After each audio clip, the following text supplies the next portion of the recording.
Aí, gravando. Bom, olá pessoal, Dr. Charles, obrigado aí por estar aí participando da gente dos primeiros início dos vídeos aí nosso, do conteúdo do Projeto Pauta 3, Dr. Ricardo, professor Clério que está aí junto com a gente também, que é também um dos idealizadores da ideia. Enfim, a gente não queria começar, né, Clério, desse modo, nesse momento, né, a nossa programação era outra, para que a gente pudesse começar a tratar desses assuntos, divulgar esses conteúdos que a gente vinha já aí organizando, mas fomos todos aí surpreendidos aí por esse momento. E para a gente não perder a oportunidade de tentar colaborar um pouco com o pessoal, a gente resolveu aí hoje tratar dos aspectos fiscais, né, o cenário fiscal aí relacionado aos impactos aí dessa nova pandemia, desse novo desafio que a gente tem. Enfim, queria então renovar, agradecer a todos vocês aí por estarem presentes e vamos tentar aí colocar algumas considerações que a gente já vem conversando, vem pensando para a gente poder abrir esse debate de uma maneira assim mais plural, poder convidar as pessoas a participarem disso.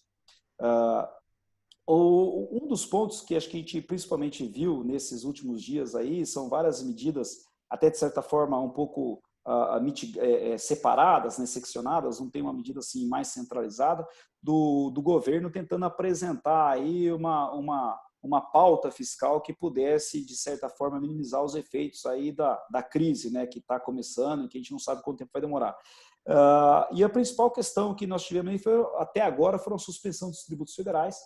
Nós estamos cada um aí em um estado diferente, né? E os estados ainda, pelo menos aqui, eu não sei como é que estão em Santa Catarina e em São Paulo, mas há ainda pouca movimentação com relação aos tributos estaduais, mas o governo federal assumiu essa questão da suspensão dos tributos, né? E alguns, já da semana passada para cá, já editou alguns atos suspendendo o pagamento de alguns tributos, né? O exemplo foi primeiro a suspensão dos tributos federais que estão dentro do Simples, a suspensão também do FGTS, né?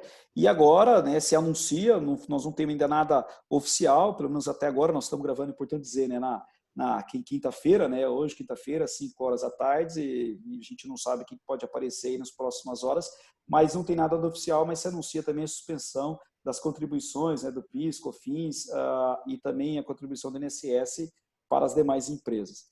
Eu queria perguntar para você o seguinte, só para a gente começar, vocês acham que é isso mesmo? O caminho seria esse, a suspensão dos tributos, independente da base, ou seria o caso de se analisar as bases, ou seja, aquela base que não está relacionada ao consumo, porque, teoricamente, se está havendo consumo, né, porque o camarada está vendendo, faz sentido suspender o tributo sobre essas bases, ou deveríamos só suspender os tributos talvez sobre a folha, que é uma coisa que o cara continua tendo ali, o empresário, o contribuinte continua tendo que arcar com aquele compromisso mesmo sem ter faturamento, ou realmente a suspensão faz sentido fazer uma suspensão ampla de todos os tributos, uma maneira de mitigar os efeitos do caixa aí das empresas?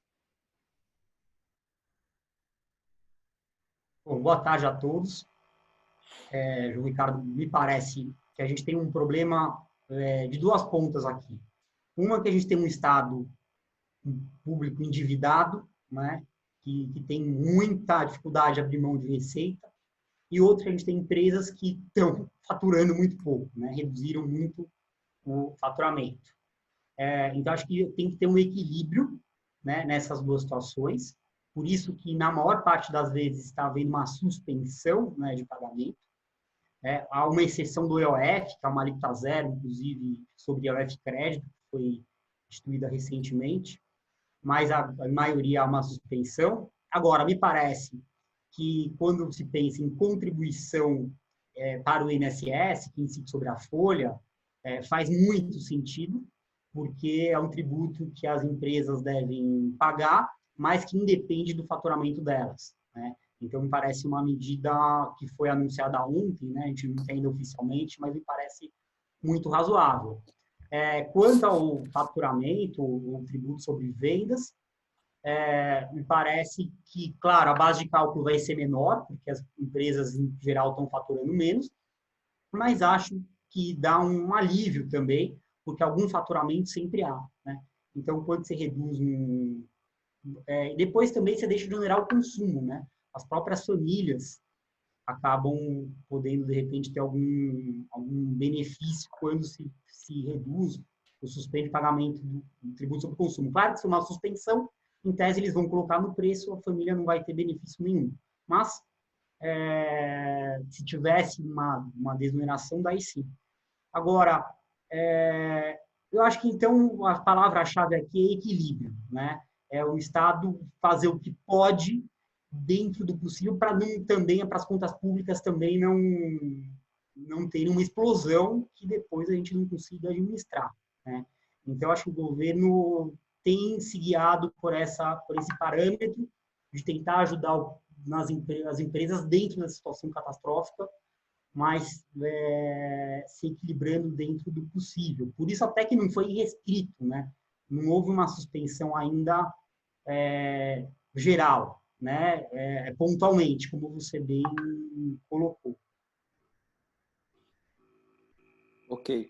Eu queria ouvir do Clélio, eu não sei aí, Clélio, por exemplo, uma das questões que a gente tem discutido é o modo dessa suspensão, né? Nós tivemos aí duas modalidades diferentes que são, por exemplo, a relacionada, por exemplo, ao do FGTS, a suspensão, ela faz uma diluição, né? Ela suspendeu durante 3 meses o pagamento dos tributos, mas ela dilui o pagamento desses valores ao longo de um período maior, começando por outubro, né? Já na suspensão que aconteceu no Simples, eu não sei se essa do PIS/PASEP que foi anunciada vai seguir a mesma metodologia dessa do Simples, mas ele suspende, prorroga só o vencimento, e aí acaba tendo uma acumulação de contribuições naquele mês que foi prorrogado. Então, lá em julho, o camarada vai ter que pagar tanto aquela parcela que teria vencido durante a crise, como a parcela que venceu em julho.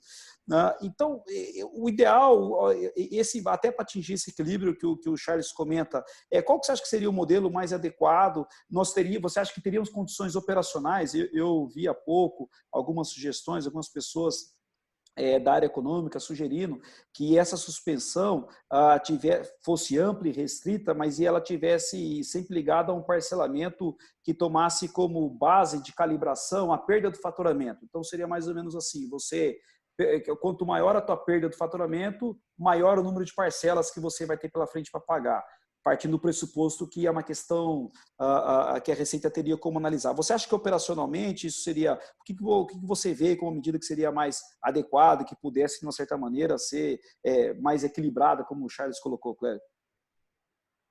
Bem, primeiro, novamente, boa tarde a todos aí, né? Então, João Ricardo, eu acho o seguinte, é bastante difícil dizer, até porque nós não somos da área econômica, e eu acho que o Charles foi muito feliz na questão que eu acho que é o ponto central, né? Que é o equilíbrio entre as necessidades de receita e a questão da crise ser administrada na medida em que as empresas não têm faturamento. Agora, com relação à folha, de fato, me parece que não tem sentido ser mantida a tributação, acho que até poderia se exonerar nesse período, pelo menos, e outras medidas eu acho que vão ser cogitadas, como você muito bem colocou, já temos aí 2 modelos, né? Porque essa de postergar a cobrança simplesmente por 2, 3 meses, eu não quero ser pessimista, mas eu acho que todos, eu não acredito nessa retomada em um espaço curto de tempo, e mesmo que a Covid desapareça, o que eu acho que também não vai ocorrer nesses 3 meses, a retomada do crescimento vai demorar muito, então, assim, o impacto ele vai jogar para frente. Eu acho que é muito curto. E agora, essa solução de uma eventual suspensão com parcelamento futuro e proporcional e gradativo, eu acho que é, sem dúvida nenhuma, uma boa solução. E provavelmente vão aparecer outras, né? Eu acho que nós vamos estar todos aí em busca de manter a arrecadação de alguma maneira, porque senão também como é que o Estado desenvolve suas atividades, né? E, por outro lado, a questão da sobrevivência das empresas. Então, acho que o ponto, mesmo aquilo que o Charles colocou, é o equilíbrio entre esses 2 aspectos, né? A necessidade que tem de receita e o problema da capacidade de pagamento, né? Perfeito. Não sei se o Ricardo quer, você tem alguma outra colocação, Ricardo, que você queira fazer? O que eu acho é que, assim, tu mencionaste se é o caso a gente fazer uma medida suspendendo para tudo e para todos, eu tendo a acreditar que não seria o melhor caminho. Nós temos empresas que faturam na crise, né, que eventualmente continuam funcionando normalmente, vários setores que foram afetados de maneira diferente. O ideal é que as medidas sejam tomadas, acho que a depender de um setor ou de outro, né? Tem setores que são muito claros, hotelaria, restaurantes, essas poderiam sofrer aí avalo de crédito, certamente já estão sofrendo e mereceriam, vamos dizer assim, medidas de outra ordem. E acho que o governo ele pode, na verdade, trabalhar com várias medidas. Eu concordo muito que a contribuição previdenciária essa, sim, é a que realmente que mais afeta o caixa, justamente porque não depende do faturamento. Mas o governo, para aliviar o caixa, ele poderia fazer várias mudanças que seriam extremamente positivas, como, por exemplo, a alteração do regime de apuração de imposto de renda, de competência para ser regime de caixa, né? Acabar com alguns regimes de incidência monofásica, substituição tributária, que isso realmente dificulta o fluxo financeiro, porque você antecipa o imposto, juntamente com diferimento e parcelamento. Então, acho que deveria vir aí, é um conjunto de medidas. Eu não acredito numa medida única, uma moratória geral para todos os setores de maneira igual. Acho que a gente tem que calibrar as medidas de acordo com o tipo de tributo e com o setor afetado, né? O setor de aviação, os setores que são muito afetados, né? Agora, tem indústria que não vai sofrer tanto, vai sofrer menos. Acho que a gente tem que ter esse o equilíbrio, mas também a aplicação dessas medidas deve ser também ponderada. Você tocou num ponto, Ricardo, que eu acho que é uma questão assim, que queria colocar, que é, por exemplo, a gente não tem visto, pelo menos eu não vi, não sei se vocês têm conhecimento de alguma coisa, relacionado à substituição tributária, né? Acho que tanto o caso das substituições tributárias como dos chamados ICMS antecipados, né? Esse é um caso complicado, porque é um imposto sobre a venda sem ter venda, né? Então, a gente sabe como é que isso funciona. E eu não vi até agora nenhuma movimentação do CONFAS nesse sentido de promover talvez uma alteração disso aí. A minha questão é, mas já tivemos conversa com algumas pessoas, né, da área fiscal e uma das colocações sempre é essa, falar, olha, a gente precisa de uma deliberação do CONFAS para isso. Vocês acham que isso daí está dentro? O Clélio, que é o nosso especialista aí do CMS, Clélio, você poderia explicar para nós isso daí o seguinte, você acha que isso aí está dentro realmente? Precisaria do CONFAS para que a gente pudesse ter uma deliberação só de postergação de vencimento dos tributos da substituição? Então você não haveria quer dizer, você teria uma moratória só do vencimento, você não estaria falando em suspensão de incidência, né?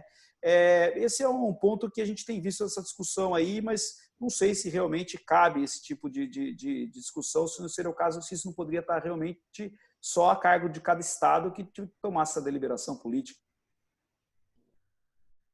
Então, eu não sei o que o Ricardo pensa disso aí também, mas eu acho que essa questão apenas desses aspectos que você colocou, parece que não é necessário, não, realmente, essa deliberação do CONFAS, né? Agora, eu também não sei, né? Teria que analisar a questão mais com cuidado, porque depende dos impactos, né? Em relação a esse interrelacionamento entre os estados, né? O que isso poderia provocar, né? Agora, a ideia de cortar as antecipações, eu acho que ela é ótima, né? Mas, enfim, eu não sei até que ponto isso viria a afetar muito a questão das receitas e também comprometer aí o funcionamento dos estados, né? Sem dúvida. Só para título de novidade aí, Ju, anteontem, na verdade, Santa Catarina aprovou um projeto de lei em regime de urgência, já foi aprovado, mas a notícia de hoje do governador de Santa Catarina, no Jornal do Almoço de hoje, dizendo que vai vetar, é que foi aprovado aqui um projeto para suspender por 3 meses o ICMS no estado inteiro, com exceção aí de alguns setores que continuaram operando, combustível, energia, telecomunicação, farmácia, supermercado. Aqui eles aprovaram um projeto para suspender todo o ICMS do estado. O governador vai vetar, mas estão surgindo essas iniciativas aí. Isso Ricardo, desse jeito, não? Porque realmente os estados, essa é uma fonte importante, né?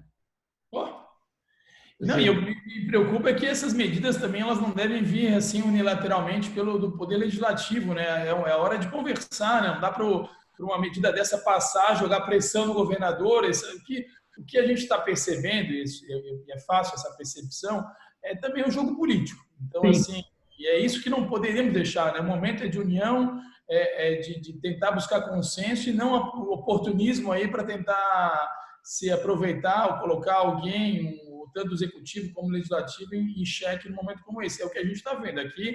Uma medida como essa, que a iniciativa não veio do governo do estado, eu acho que não acho correto. Isso tinha que ser repensado conjuntamente, né? Nós vimos algumas coisas serem anunciadas, por exemplo, como o caso da suspensão de pagamentos também de tributos, redução de pagamentos de tributos, na verdade, nem suspensão, relacionado às itens hospitalares, né? Eu acho que, lógico, algumas coisas fazem sentido, mas, por exemplo, se você está tendo uma alta demanda de alguns produtos de proteção, que alguns até dizem que seria, né, o pessoal de saúde diz que seria indevido, que esses equipamentos de proteção deveriam ficar restritos aos profissionais de saúde. Mas, enfim, você está vendo uma alta demanda. Será que é o caso de você promover redução tributária sobre esses itens, né? Então, essa é uma questão também que a gente vê que falta talvez um pouco de diálogo, realmente, como se colocou, e de coordenação, principalmente, disso daí, né? A gente sabe que sobre esses tributos, infelizmente, e sim tem várias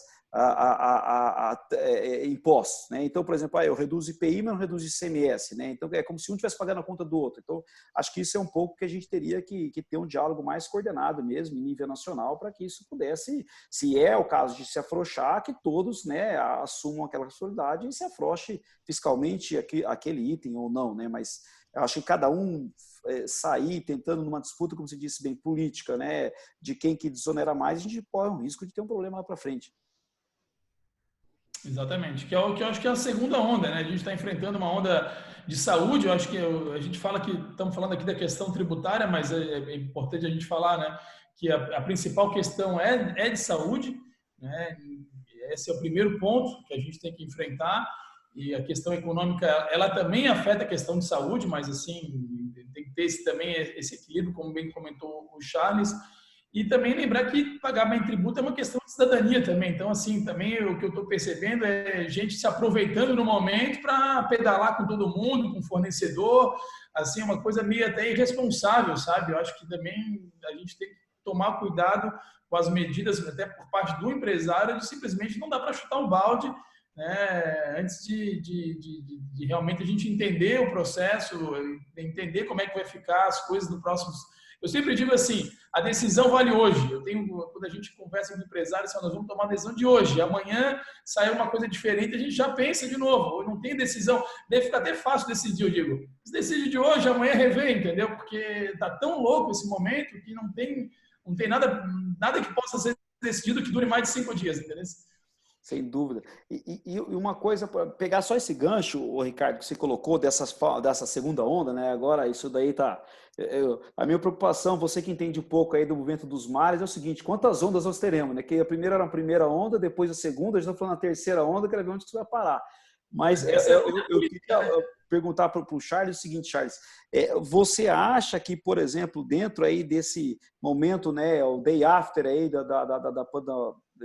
dessa paralisação das atividades, você vê como possível algo que a gente na academia sempre discutiu pouco, né? Assim, a gente sabe da possibilidade, mas a gente sempre tratou isso como algo um pouco improvável de se acontecer, que seria a instituição de alguns impostos que estão previstos na Constituição, né, impostos especificamente para esses casos, que é o imposto, por exemplo, os empréstimos compulsórios, que a gente sabe que pode ser instituído em casos como esse, e também um imposto que há muito tempo está guardado, é um imposto que tem um impacto econômico não muito bem digerido, né, que é o imposto sobre grande fortuna. Você acha que há espaço, dependendo do tamanho do impacto nas contas, para que isso possa vir a ser ventilado pelas autoridades, Charles? Então, existem projetos de leis complementares que estão sendo discutidos no Congresso, né? Um deles cria um empréstimo compulsório sobre grandes fortunas e o imposto sobre grandes fortunas, no mesmo projeto de lei complementar. Inclusive, é um projeto que toma como fato geral, como hipótese de incidência, o lucro obtido em 2019. Né? Então, ele propõe a incidência de um fato que já houve, no meu ponto de vista, uma clara retroatividade vedada pela Constituição. Talvez na ânsia de arrecadar rapidamente, né, por urgência, se buscou definir um fato gerador que já ocorreu, que, no meu ponto de vista, é uma inconstitucionalidade marcante. Né? Então, existe essa demanda muito grande de uma parte da população que pensa que, como o sistema tributário é muito desigual, e de fato porque a gente tem uma regressividade por causa do imposto do consumo, que é muito alto, né? E uma renda pouco progressiva, então se criar esse tipo de tributo. eu acho que pode até contribuir para uma arrecadação. Tem um lado de justiça, né, que se deve reconhecer, mas pode ter um efeito colateral, que é a saída de recursos do país, né? Então, a gente sabe que muitas vezes a reação a esse tipo de tributação não é uma reação que a gente espera. Pelo que eu vi do projeto, ele diz que tributa incide independentemente da localização do bem, né? Então, busca uma universalidade. Mas eu acho que isso pode gerar um efeito elisivo. E contribui também para aumentar a complexidade do sistema tributário. Porque são tributos que vão incidir sobre o patrimônio líquido da pessoa, né? Então, me parece que tributar o patrimônio líquido, como é que eu vou avaliar isso, né? Como é que eu vou avaliar o valor dos meus bens, vai ser valor de mercado, tem uma subjetividade muito grande. Então, tem esse problema de complexidade do sistema que a gente quer diminuir e parece que vai aumentar um pouquinho mais, né? Então, inclusive, há um outro projeto também de um empréstimo compulsório para grandes empresas, para empresas com patrimônio líquido, se não me engano, acima de R$1 bilhão, que também incidiria sobre um fato gerador ocorrido sobre lucros auferidos no ano passado. Parece que também seria um problema de retroatividade, né, importante. Então, existe esse projeto, não se sabe se vai ser aprovado pelo Congresso ou não, né? Existe muita gente defendendo isso para aumentar a igualdade do sistema tributário, que seria um sistema regressivo, mas você tem um ponto negativo, que é um momento de crise, né, muito grave, crise econômica muito grave, que você tira a liquidez da população e possivelmente tire recursos do país, né? Então, acho que você tem um lado positivo e um lado negativo a se considerar esse tipo de situação. E rapidamente, Arthur, e você acha que com isso tudo, né, nós estamos falando dessa discussão mais especial e extraordinária, mas você acha que com isso tudo o debate, bom, a gente imagina que sim, mas você acha que com isso tudo o debate da reforma tributária ficaria prejudicado? Você falou bastante na regressividade, e isso daí é uma questão que a gente realmente vai ter que postergar mais um tempo aí essa discussão? Eu acho que o país parou, né, de certa forma.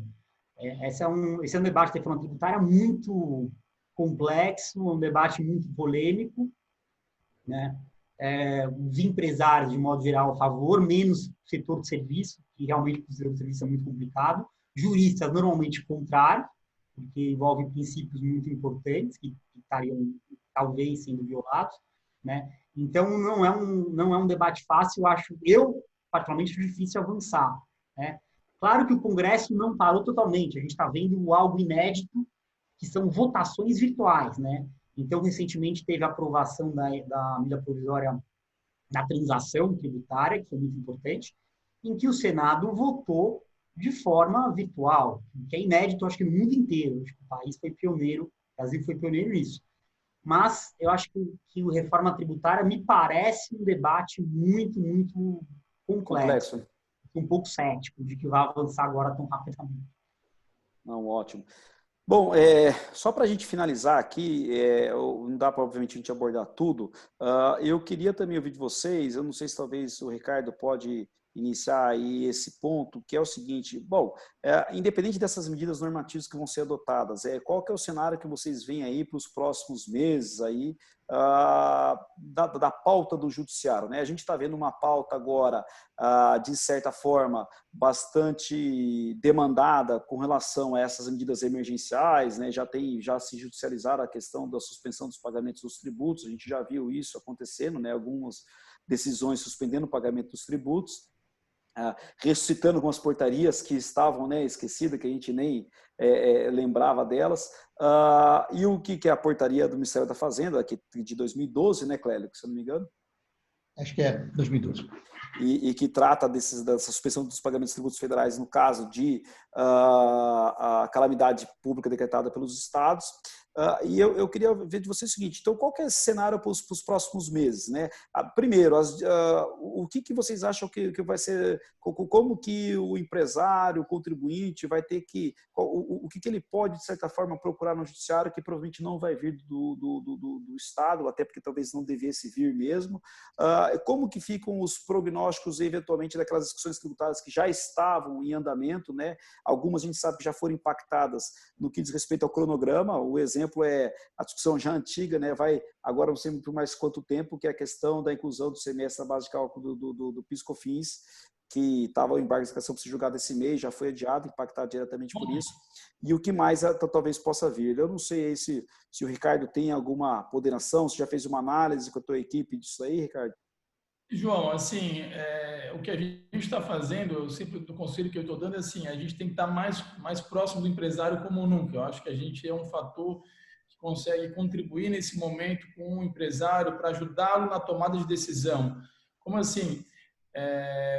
A decisão de pagar ou não pagar tributo é uma decisão do empresário, né? E muitos vão tomar a decisão, mesmo que as medidas que venham por parte do governo venham mitigar um pouco esse problema da carga tributária, do inadimplemento que a gente está sofrendo, muitos não vão ter como pagar além das medidas que são oferecidas ou propostas pelo próprio governo. E aí os caminhos são vários, né? O judiciário é um caminho, mas a gente tem estratégias diferentes. Eu digo que não pagar é uma decisão dele. Como não pagar é uma decisão que a gente pode contribuir. Ele pode declarar o tributo e não pagar. Qual é a consequência? Ele vai ter um problema nos próximos 90 dias? Não, porque está tudo suspenso, cobrança suspensa, parcelamento suspenso, CND está prorrogada, mas vencido esses 90 dias, ele declarou e não pagou, ele vai ter lá, se não vier outra medida, ele vai ter lá um problema de dívida ativa na sequência, falta de CND, execução fiscal, Bacenjude e tal, né? E multa de mora, além dos juros, a multa de 20%.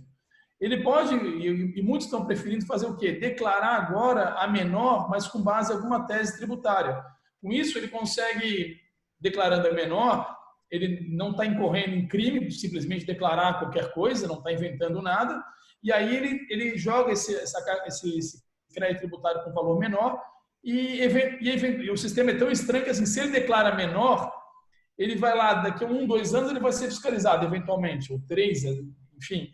Ele pode, a qualquer momento, retificar e pagar o tributo com juros Selic sem multa, né? Então, quem declara menor, ele está numa situação até mais privilegiada do que aquele que declara correto e não paga, né? A denúncia espontânea está aí para responder essa questão. E, então, a gente está vendo muito essa aplicação imediata das teses tributárias para fazer com que o tributo seja menor nesse momento. Concomitantemente a isso, as pessoas agora estão sendo um pouco mais audaciosas, né, também com relação ao uso do PERDCOMP, de tributos que, em tese, poderiam ser questionados no judiciário, não está, às vezes, nem indo para o judiciário, simplesmente está aplicando a tese e fazendo a PERDCOMP e esperar ali a análise do PERDCOMP. A gente sabe que também a Receita acaba demorando para analisar, a multa é de 50%, mas ele também pode retificar antes para ficar fora da multa. Então, tem essas medidas que é declarar não pagar, declarar menor, usar o PERDCOMP, e a última, que estava falando, é do judiciário. Eu confesso que é difícil ter um prognóstico, né? O judiciário tanto pode ir para um lado mais fiscalista, no sentido de proteger as finanças públicas, como também, ao contrário, pode ir defendendo um pouco mais o empresário nesse momento, ter um pouquinho mais de uma interpretação um pouco mais favorável ao contribuinte, e a gente sabe que as teses, elas são passíveis desse tipo de interpretação, mais fiscalista ou menos fiscalista. Confesso, João, que eu não tenho prognóstico, nem posso imaginar como é que o judiciário vai se comportar. É uma coisa muito incerta mesmo. E o Ricardo tocou num ponto também, o Clélio, que é a questão seguinte, né? Resumidamente, o que você está falando aí, bom, alertar os contribuintes, as empresas, dos efeitos da mora, né? Que a gente sabe, citou certidão, a questão das multas, né? Como mitigar esses efeitos também, eventualmente preparar uma denúncia espontânea lá na frente, mas existe um ponto, né, Clélio, que também a gente, que é uma questão recente, que envolve o tributo aí, que é o ICMS, que é a questão também penal, né? Então, até onde esses efeitos penais podem ser, de certa forma, dentro do julgamento do STF, né, que considerou, que tipificou, né, como crime não pagamento do ICMS, até onde isso pode ser levado adiante nesse momento. Você chegou já a fazer uma análise disso, Clélio, para algum tipo de recomendação que você possa compartilhar com a gente ou não? Então, eu acho assim, eu concordo com o Ricardo, eu acho que não dá para ir fazendo qualquer tipo de planejamento, simplesmente deixando de pagar, né? E essas soluções apresentadas, eu acho que muito boas, né? Mas, sem dúvida nenhuma, são épocas estranhas, né? Porque essa do ICMS realmente é difícil, sem comentários, né? Enfim, é uma situação complicada e se ela se firmar, evidentemente que ela tem que ser estendida para todos os tributos. Por isso, não ter uma justificativa plausível, seja baseada numa tese, como o Ricardo colocou, ou outra saída, realmente é colocar, no caso, a empresa numa situação bastante delicada, penso eu, né? Ou no mínimo ter bastante elemento material para uma eventual a situação, você pelo menos justificar a ausência aí de comportamento que doloso que tivesse, né, fundamentado com a completa disponibilidade de caixa para fazer, ou, né, havendo disponibilidade de caixa, qual das obrigações, porque isso é um ponto, né? Eu tenho visto em alguns grupos que a gente participa, o debate mais ou menos assim, e vem muito assim, mas olha, mas o tributo incide sobre consumo, se houve consumo é porque ele vendeu, então ele tem que pagar o tributo, então não precisa suspender.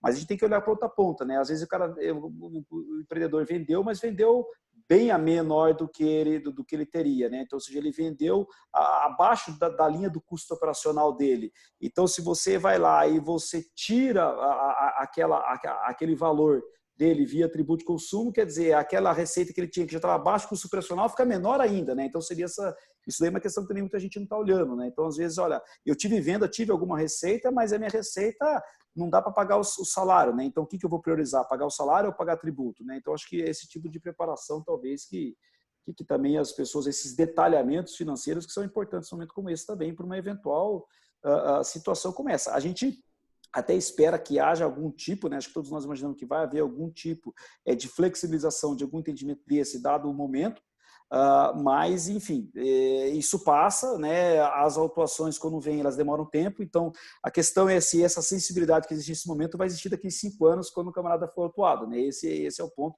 Então, acho que esse é o momento de precaução agora, né? Porque a decisão do Supremo, a decisão sobre a criminalização, ela leva em consideração o dolo, né? Isso. Parece que o dolo é algo importante. Agora, é muito subjetivo, né? O que é o dolo, o que não é o dolo. Então, por mais que nos pareça, a mim parece razoável dizer que não tem dolo, uma empresa que está numa calamidade pública, de repente não conseguir pagar um imposto, ou até para pagar o salário de empregados e outras obrigações, mas a gente nunca pode cravar com segurança, né? Sim. Esse é o grande problema desse tipo de situação. Infelizmente, isso daí é a pergunta, a resposta que a gente às vezes dá e que ninguém gosta de ouvir, que depende do caso, né? Então, é uma questão que a gente tem que analisar, realmente envolve um pouco a casuística. Bom, pessoal, eu acho que é isso. Não sei se você tem alguma consideração final para fazer, mas acho que são os principais, né? A gente tentou preparar isso de maneira que pudesse fazer a abordagem dessas principais questões que estão se envolvendo neste momento e queria, não sei se alguém tem alguma coisa para colocar, final. Queria parabenizar aí você, o João e o Clélio. Eu acho que o momento é muito louvável a gente fazer esse tipo de debate, compartilhar a experiência, né? Cada um está vivendo um grupo de empresa diferente, um estado diferente. Então, acho que esse é o momento de a gente realmente estar próximo, poder, de repente, levar isso para terceiros aí, um pouco da nosso conhecimento e ajudar também essas pessoas para tomar de decisão nesse momento. Então, parabéns ao Pauta 3 pelo evento. Acho que o momento é oportuno, sim, e podemos fazer mais. Com certeza, vai ser um prazer para a gente. Bom, a gente que agradece aí, né, Clélio? Ricardo, nós que agradecemos aí a participação de vocês, né, importante, e esse veículo que permite, né, que nós possamos aí fazer esse tipo de encontros e acredito que aos poucos aí com a colaboração dos amigos aí possamos fazer alguma coisa, né, João? Com certeza. Acho que a gente queria, né, como disse no início, né, a gente não queria começar assim, né, com esses temas, né, a nossa programação era outra, mas enfim, a gente poder contar a colaboração de vocês aí é importante e acho que isso que a ideia do projeto é isso e obviamente a gente está aberto a sugestões, vocês sabem disso. Pessoal, então obrigado aí pela participação, tá bom? Vê se a gente volta a se falar aí nos próximos dias e vamos monitorando o que está acontecendo aí. Obrigado, Charles, obrigado, Ricardo, Clélio, um abração, até mais, tudo de bom. Até mais.